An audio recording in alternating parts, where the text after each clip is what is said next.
ఇక KA Paul గారికి మళ్ళీ కోపం వచ్చింది. ఇక్కడ చూడండి, ఇక్కడ ఆయన మంచి కామెంట్లు చేసిరు. రాజశేఖర్ రెడ్డి గారితో పాటు 7గురిని పైకి పంపినట్టయినా నేను చెప్పుకుంటుంటాడు కదా, ఇప్పుడు రాజశేఖర్ రెడ్డి నా జోలికి వచ్చే చనిపోయిండు అని చెప్తుంటాడు. మరి ఆయనతో పాటు ఇంకా 7గురు పోయిరంట పైకి, ఈయనతో పెట్టుకొని మా 7గురు ఎవరో లిస్ట్ ఆయనే చెప్పాలి. మరి ఇప్పుడు కూడా అలాంటి పరిస్థితులు వస్తాయి అంటున్నాడు. ఎందుకో చూద్దాం. ఆయన చారిటీ రద్దు చేయించిరట. కేఏ పాల్ చారిటీ కావాలనే తన చారిటీ రద్దు చేయించిరు. సంగారెడ్డి కలెక్టర్ని కలిసి ఆయన మీడియాతో మాట్లాడినట. ఇక్కడ ఏమైందంటే విదేశాలకు వెళ్ళి భారీగా పెట్టుబడులు తెస్తాం అనుకున్నాడంట రేవంత్ రెడ్డితో పాటు. మరి వెళ్తే అయిపోతుండే, ఎట్లా ఆయన ఫ్లైటే ఉంది కదా, ఆయన ఫ్లైట్ అని కింద కూడా ఫ్లైట్ వేసుకొని పోతే అయిపోతుండే. మరి ఎందుకు వెళ్ళలేదో మరి ఏం జరిగిందో చూడాలి. ఆయన చుట్టూ ఉన్న వాళ్ళు తనతో మాట్లాడొద్దు అని చెప్తున్నారట. విదేశాలకు వెళ్ళిన రేవంత్ రెడ్డి ఖాళీ చేతులతో వచ్చారు. రేవంత్ ఇచ్చిన మాట నిలబెట్టుకుంటే బెస్ట్ సీఎం, లేకుంటే వరస్ట్ సీఎం అవుతాడట. సరే, అక్టోబర్ 2న సమ్మిట్ పెట్టాలి, లేకపోతే ఏదో ఒక బటన్ నొక్కి అందరి సంగతి తెలుస్తా అన్నాడట.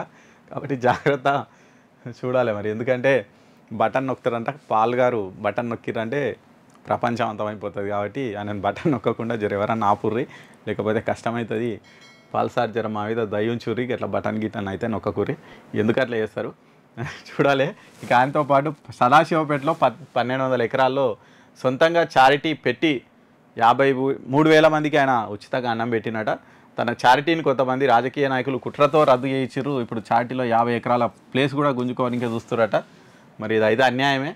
సరే, ఆయన సేవ పాల్ మంచోడా పిచ్చోడా అనేది జనానికి తెలుసు. ఆయన చేస్తూనే ఉంటాడు. కానీ ఆయన చారిటీని రద్దు చేయడం అనేది మాత్రం అన్యాయం. ఇంకా కాకుండా 50 ఎకరాల పొలం కూడా గుంజుకుంటారట. కొద్దిగా సుడూరి పాపం ఎందుకు అట్లా వేధిస్తారో, ఎవరు వచ్చినా పాపం పాల్ను వేధిస్తారు. ఎందుకు వేధిస్తారు అనేది అర్థం కాకుండా ఉంటుంది. అసలే ఆయన బటన్ చేతిలో పెట్టుకొని తిరుగుతున్నట. బటన్ నొక్కితే మొత్తం బ్లాస్ట్ అయిపోతుంది. కాబట్టి జాగ్రత్త. జర పోలీసు వాళ్ళు సార్ మీరు కూడా చూడుర్రి, ఆయన ఏందో బటన్ ఉంటుండో ఆ బటన్ సంగతి ఏందో ఆయన సంగతి ఏందో చూడుర్రి.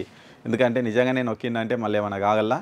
ఒకవేళ ఉంటే ఆ బటన్ పక్కకు విసుకపోరి, ఒకవేళ లేకుంటే వదిలేసేరి పాల్ సార్ను. మొత్తంగా అయితే పాల్ అప్పుడప్పుడు వచ్చి బయటకు వచ్చి అందరికి ఎంటర్టైన్మెంట్ ఇస్తుంటాడు. ఈ నేపథ్యంలో మళ్ళొకసారి అయితే ఎంటర్టైన్ చేసిండు పాల్ గారు.